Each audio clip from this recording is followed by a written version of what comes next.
Ассалаумағалейкум, Шымкент қонақтары, Шымкент тұрғындары. Бүгін сіздерді шашектеріміздің бағасымен таныстырайын деп отырмық. Так, бүгін бізде фаршымыз бар 500 теңгеден, рюля 800 теңге, баранина 800 теңге, овощной филе тоже 800 теңге, үлкен. Филе простой өзім 410 теңге. Сосын мына бізде новинка үндіктің етінен 410 теңге. Печеньіміз 380 теңге. Окорочка 380 теңге. Кусковой бізде сағасы 550 теңгеден піскен бағасы, әрін піскен бағалар. Рулет 550 теңге. Там көрейік. Бисмилля.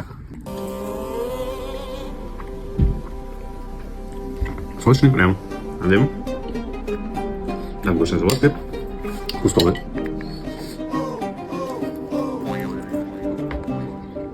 Тоже жұмсақ етті.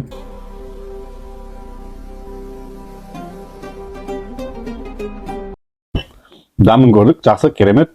Келсеңіздер тура осылай пісіріп береміз сіздерге. Бағасын бересіздер, дәмін көріп. Біздің мекен жайымыз Темірлан тас жолы, остановка Закир. Бұл видеоны шашикті қатты сағынған достарға жібереміз.